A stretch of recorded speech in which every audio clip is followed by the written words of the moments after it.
Hello, my name is Jessica Levy, and this is my older adult interview presentation. For my presentation, I chose A. Levy. She is 68 years old. She has been married for 47 years, and she has two kids in their early 30s.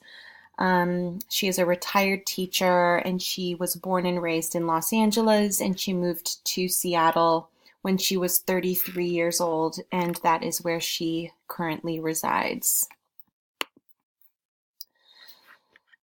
So we're going to be examining A's life through the lens of Erik Erikson's theory of development. Erik Erikson's theory of development is mainly concerned with an individual's social development. He describes 8 stages of psychosocial development, which begins at birth and extends into old age.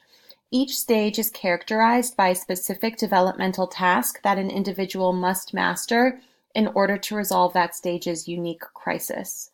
Tasks are normal activities that encourage growth, and crises are psychological efforts to adjust to the demands of the social environment. That said, in an ideal world, an individual progresses successfully through each stage by developing positive qualities that promote growth and enables that individual to maintain control over their emotional states and their environments. So I have decided to focus on stage 6 of Erik Erikson's theory of development, which is intimacy versus isolation. Erikson believed that young adults are primarily looking for intimate and close relationships during this stage. Tasks to master include learning to establish intimacy and closeness with others, learning how to make compromises in relationships without sacrificing your identity, learning how to make long-term commitments to others, and learning how to care about and manage the needs of others and how to share vulnerable parts of yourself. If an individual is unable to complete these tasks, he or she would be at risk for isolation, loneliness, and shallow or meaningless relationships. Some important experiences during this stage for A, some of which will be listed on the next slide under accomplishments, include graduating from college and getting her master's degree. She married at 21, and immediately after the marriage, there was a brief separation, which I will discuss at length in a moment. She lived at home until she was married, so marriage allowed her to move out of her parents' house. In this stage, she also took an airplane for the first time and traveled to Mexico. She went on a road trip across the country. So up until her early 20s, she had not traveled at all. In her late 20s, she struggled to get pregnant, which led to her reevaluating her entire life, including her marriage. And then at age 32, she finally got pregnant and ended up having 2 kids. She moved to Seattle in her early 30s, which was a big change because she had spent her entire life in Southern California. And after moving to Seattle, she joined every group and club and organization that she could and created a community for herself and her family. So I've split challenges and accomplishments up into 3 categories. The first is educational. So because Arlen met her husband while in college and got married while in college, they had very little money during the first years of their marriage. She recalled being on food stamps and barely being able to cover their basic needs. Furthermore, since they were in school and working day jobs, there wasn't a lot of time for recreational activities, which was hard. But on the other hand, she considers getting her master's degree in sign language education one of her greatest accomplishments. So the second category is professional. Once she graduated from college, she got her first job as a teacher, or she began her career, I should say. And she described that as a challenge, but also as an accomplishment. So that kind of hits both. She was thrilled to begin her career, and she was extremely proud of herself. However, she had a boss who was sexist and always hitting on her, so she had to learn how to navigate around that without losing her job. And at the time, she did not feel comfortable reporting it, so it was a difficult time. The third category is personal. So as mentioned above, she was married at 21 and unsure how to be a wife at that time. So learning how to live with someone other than her parents was challenging, as well as figuring out her role and responsibilities in the marriage. So she considers working through her marital problems to be an accomplishment.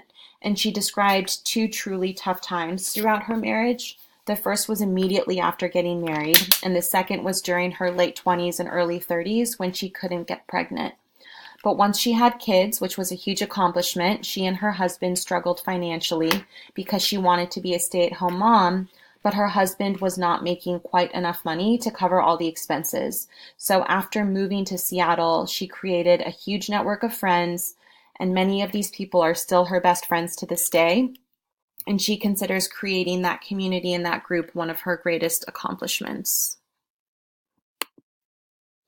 So the psychosocial crisis I'm going to be discussing was her struggle to commit to marriage immediately following her wedding.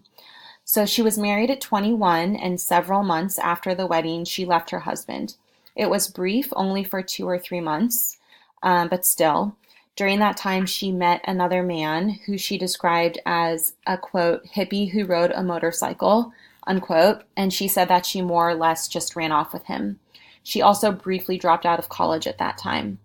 So after a couple of months, she said that she came to her senses. And after speaking with her mom and friends, she decided to ask her husband to take her back. And although it was an extremely difficult time, they worked through it and are still married.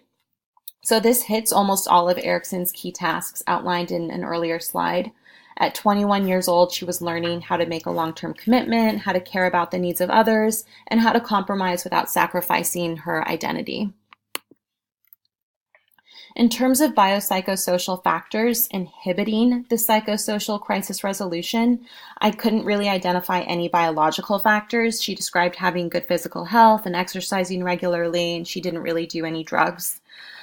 So the reasons behind the cause of the crisis and what inhibited the resolution for a couple months can be found in psychological and social factors. So psychologically, at 21 years old, a person's brain hasn't fully developed. Specifically, the prefrontal cortex and the myelin sheaths are still forming to facilitate neural communication.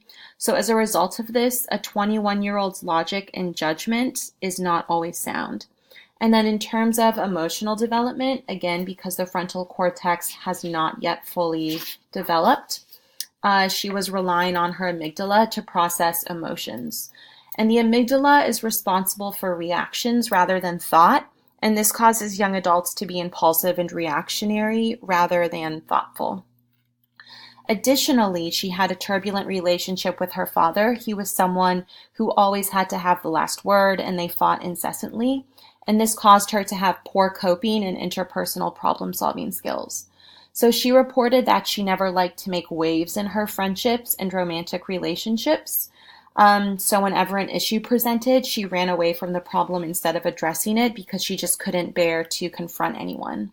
So furthermore, her father was super overprotective and did not support her exploration of her identity, which she began doing in stage 5 of Erikson's theory of development. So she was not truly able to form her identity before achieving intimacy. And Erikson would argue that this crisis in stage 6 was partially a result of her not mastering all of the developmental tasks in stage 5, which was partially due to her father limiting her ability to explore and form her identity. Socially, she reported feeling stressed and upset that she did not have enough time to hang out with friends and engage in extracurricular activities. This was because she was in school full-time and working, and once again, she got married and moved in with her husband, and she just didn't have any time for herself or her girlfriends, and this stress contributed to her decision to, quote, just take off, unquote. And she just wasn't sure how to resolve it at the time. So taking diversity and difference into account, she is a white, well-educated, non-religious woman from, I would say, a lower middle-class family. And as a result of being white and her parents having enough money to pay their bills and put food on the table, she grew up in a safe community. She did not describe any major obstacles in terms of diversity and difference. The only factor she mentioned was that she felt intimidated by her husband's family because they had more money than her family. However, she does not believe that any of that led to her crisis. She did feel socially oppressed growing up as a girl in the 50s and 60s. She has an older brother, and her father allowed him much more freedom compared to her. She described her childhood as being extremely restrictive, and she believes it was because she was a young woman. And because her father denied her her independence, she saw marriage as a way out of her father's house. And her father wouldn't let her move out on her own because it was too dangerous. But if she was married and living with a man, then he would allow it. So this was not the only reason she got married, but it was definitely a factor. And her struggle for independence definitely inhibited the resolution of this crisis. Eventually, she realized that she could not be married, or she realized that she could be married and independent, and that her husband was not her father. So she stopped rebelling against the marriage. So there were several psychological factors that facilitated the resolution of the crisis. So despite immature brain development due to her age, she was able to pull it together, think critically about her situation, reflect on her decisions, take responsibility for her actions, and mend her relationship, all of which is huge. So attachment theory argues that the amount of attunement and responsiveness of parents to an infant's needs shapes the child's understanding of interpersonal relationships. Researchers argue that the type of attachment an individual has to parents or caregivers is the determining factor in terms of whether or not that individual is able to achieve intimacy. So because Arlen had attentive and responsive parents during the first years of her life, she was able to form a secure attachment to them, which in turn positively shaped her understanding of relationships and enabled her to ultimately achieve intimacy. Additionally, an individual's ability to self-regulate is shaped during infancy. This could also be facilitated or inhibited by the type of attachment an infant has to parents or caregivers. So although there was momentarily poor self-regulation when she left her husband, because of a secure attachment during infancy, this theory would state that she was able to then pull herself together eventually and self-regulate successfully. Social factors also contributed to the resolution of the crisis. She attributed her strong relationship with her mother and girlfriends as a primary reason she felt comfortable returning. She knew she had a support system and she valued their opinions.